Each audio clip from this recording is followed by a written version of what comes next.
بسم الله والحمد لله والصلاة والسلام على رسول الله وعلى آله وصحبه أجمعين أما بعد السلام عليكم ورحمة الله وبركاته.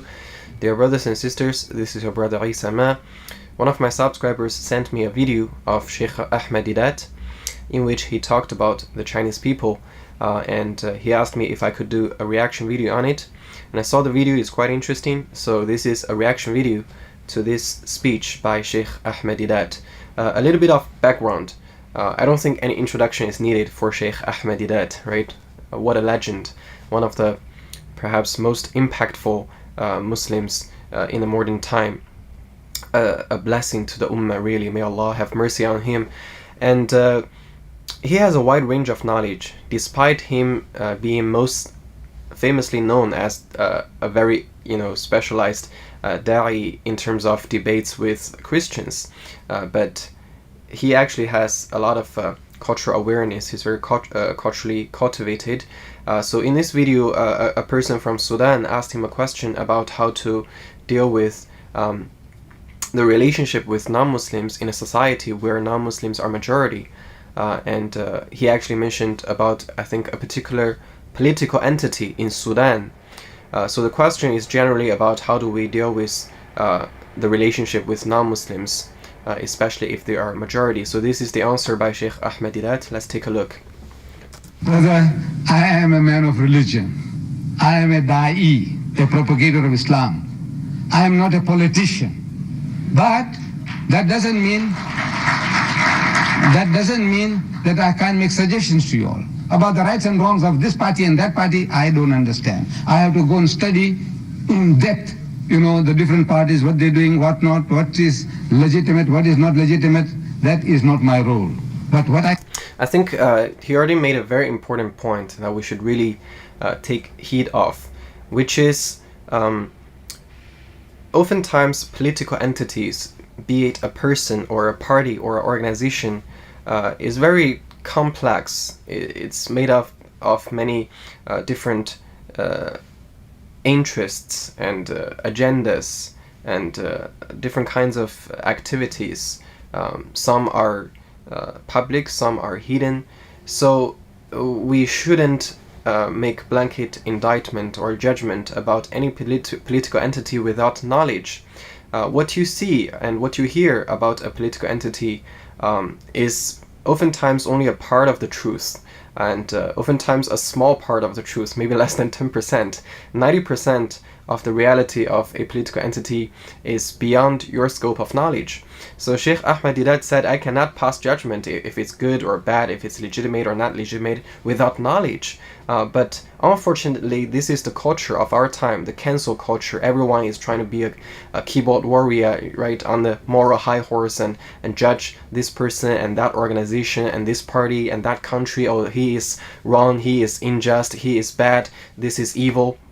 But a lot of these judgments are issued by people who don't have the full picture, who don't have the knowledge to really make those kind of judgments. So rather, we should be humble and we should learn to say, I don't know. When people ask you, what do you think about this party or this person or this organization? I don't know. I don't know the details of what they do.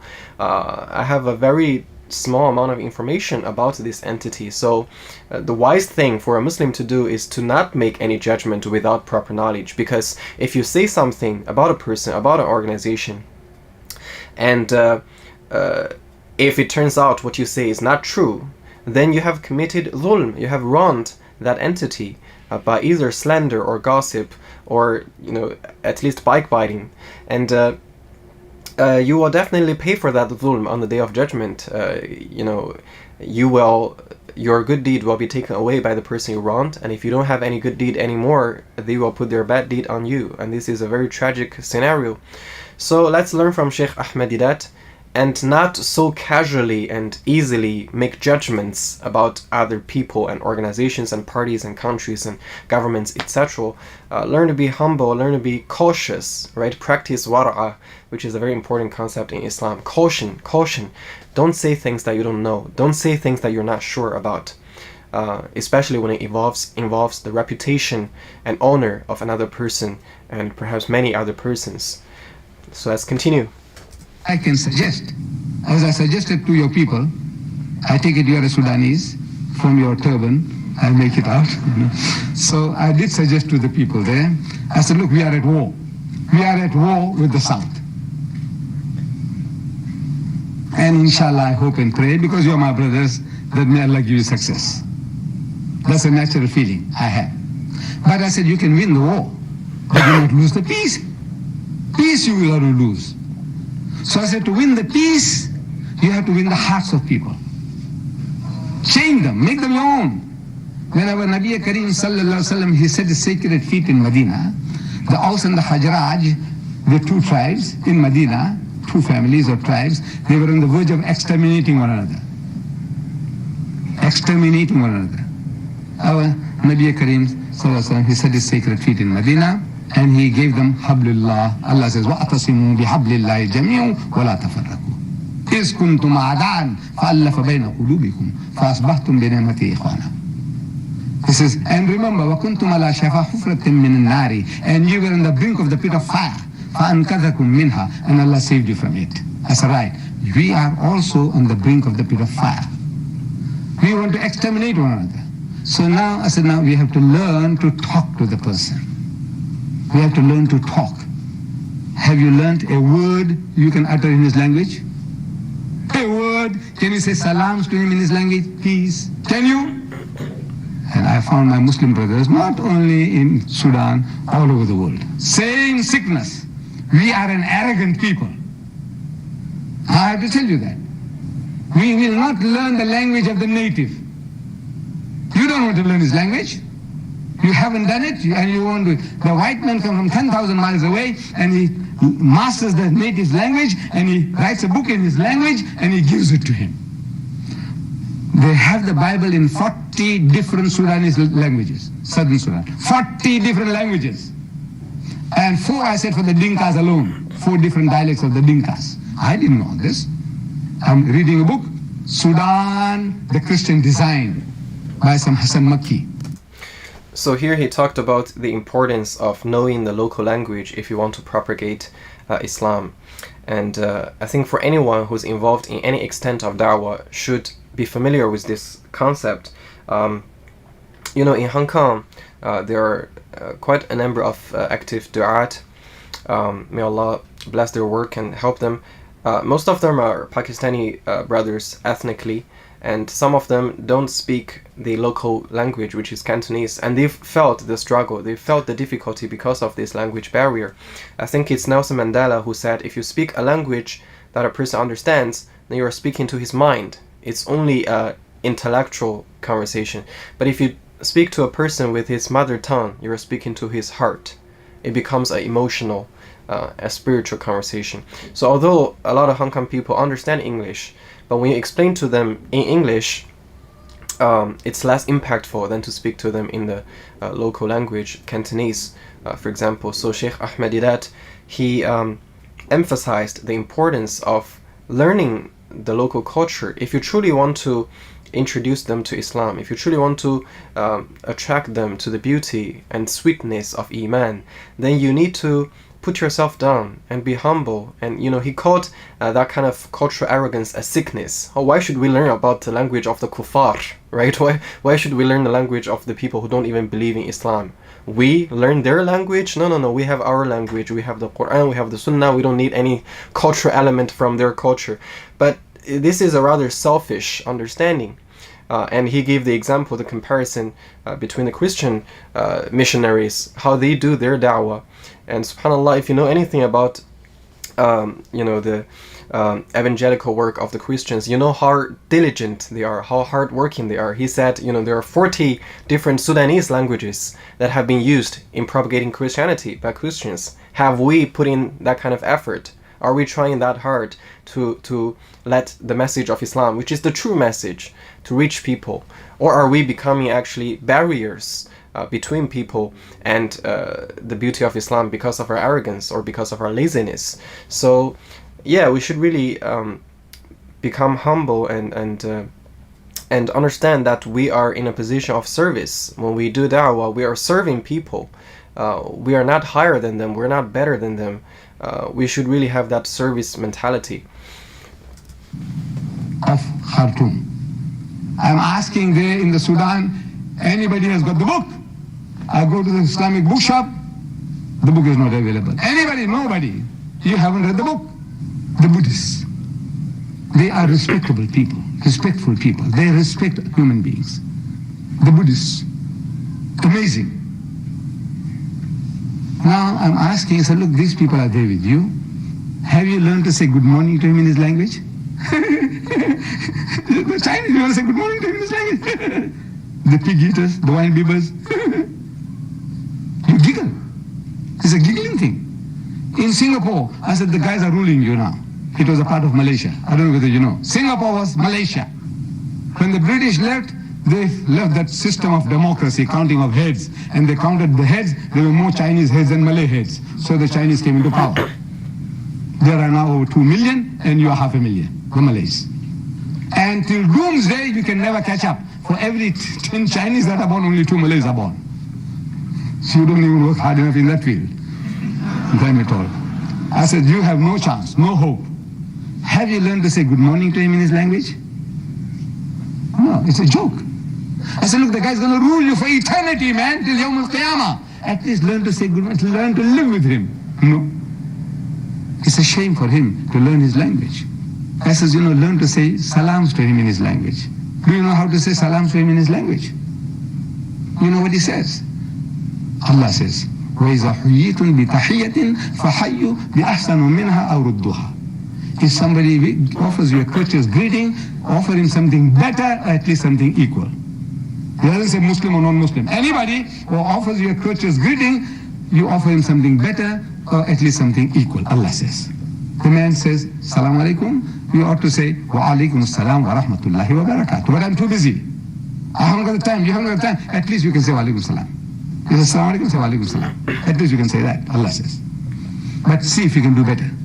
The Chinese, can you wish him?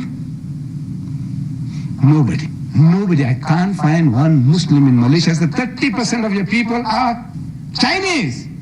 You do business with them, you work for them, and you can't say Salaam alaikum in their language? No.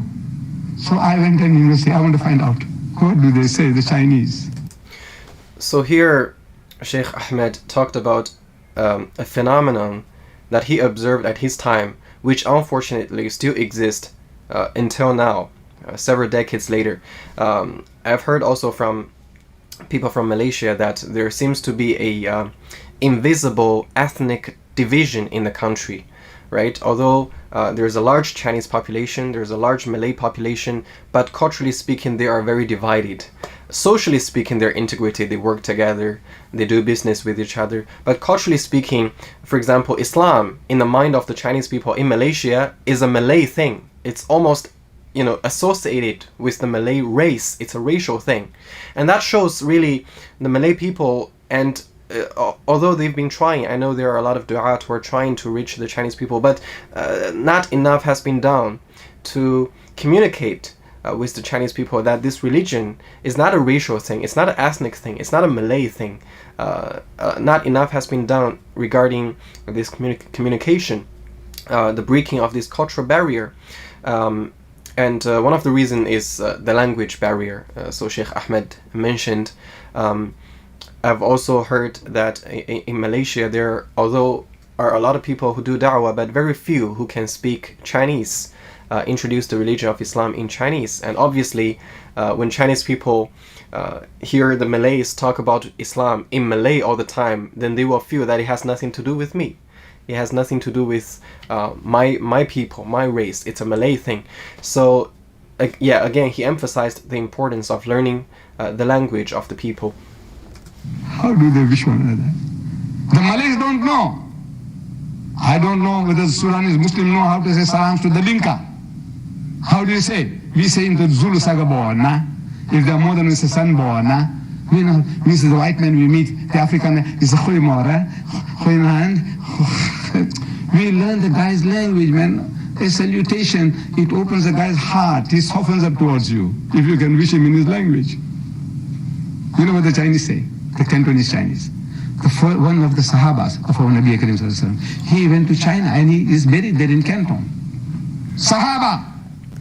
This is a popular theory in the Canton province that Sa'd ibn Abi Waqqas radiallahu anhu, one of the uncles of the Prophet alayhi salatu wasalam, went to China and built the first masjid, and there is still an area which the Chinese people vastly believe is the burial site of Sa'd ibn Abi Waqqas radiallahu anhu. Although in terms of the authenticity of this historic account, it's very debatable. There are historians from both China and the Arab world who doubted and suspected this account. They say no. They say that rather it's true that Sa'd ibn Abi Waqqas radiallahu anhu came to China. It's true that he resided in China for many years, but then before he passed away, he returned to Hijaz, to the Arabic world, and was buried there. So what Chinese people believe to be Sa'd in China right now is perhaps one of the companions of him, traveling companions, or one of the second generation Muslims. But we can say that he did leave a mark in this part of the history, and he did make an impact to the introduction of Islam to China at that age.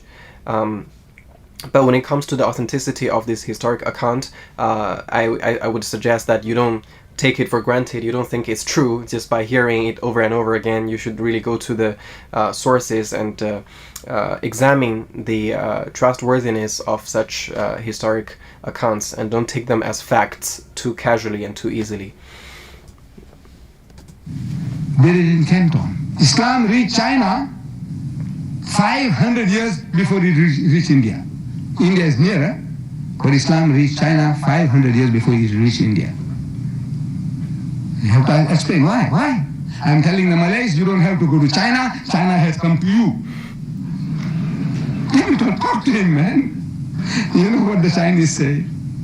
When they meet one another, the Cantonese Chinese, where the Sahaba is buried, that area.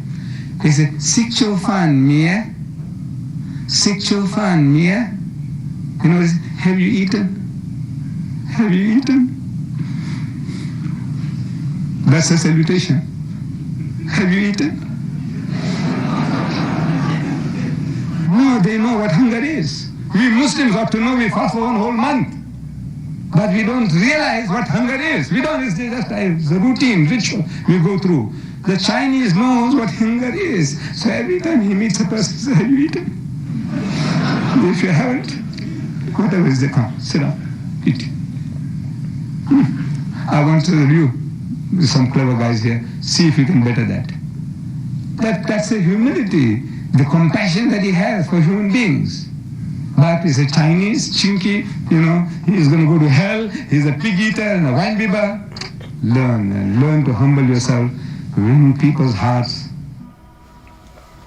So the Sheikh mentioned a Chinese greeting in Cantonese, 食咗飯未? In Mandarin, 吃了吗? Which is still used today. It's true that people use this as a salutation, as a greeting. Have you eaten? Have you had your meal? And you can see in the video that Sheikh Ahmed became very emotional. He had tears in his eyes, whereas people in the audience laughed at it. This really shows the difference in people's heart and people's understanding and spirituality.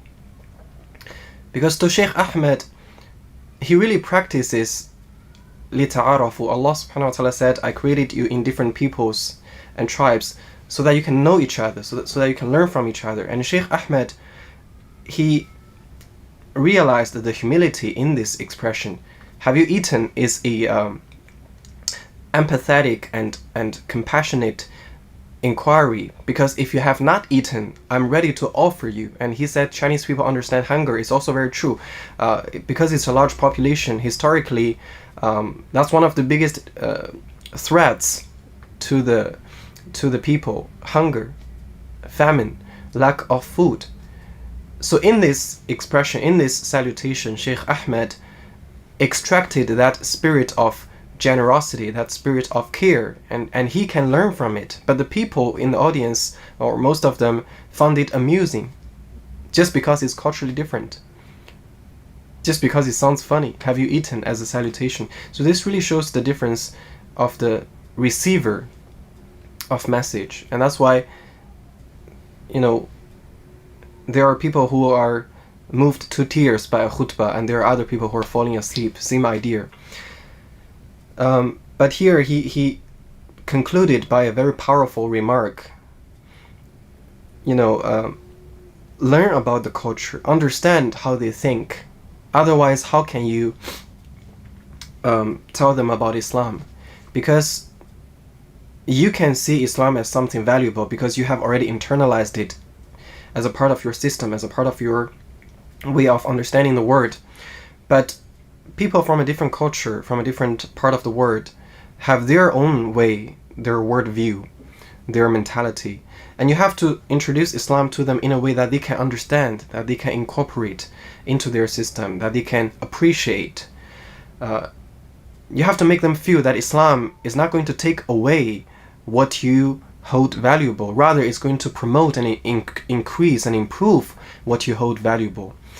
Dr. Kasuli, another African scholar who once came to us in the university, he said, Islam didn't come to take away your Chineseness. It came to make you a better Chinese, to make you the optimized version of Chinese. Islam didn't come to erase all cultures from the earth. Islam came to perfect all cultures, to extract the best qualities of every culture, to make every culture cleanse itself of the evil and improve and intensify the good. So yeah, this video, it's the first time I've seen this video, thanks to the brother who mentioned it to me. But it's really powerful, and it shows us how important it is to have that humble attitude towards different cultures, towards other people, towards non-Muslims. You have to see them as brothers and sisters in humanity first, before you see them as non-Muslims. You have to see them as your brothers and sisters who have the same ancestor, Adam and Hawa alayhim as-salam, before you judge them for their non-Islamic behaviors. And that's the ending remark. We should cast aside some of our prejudices and really have that compassion for people. We really need to want good for people, no matter if they're Chinese or other races.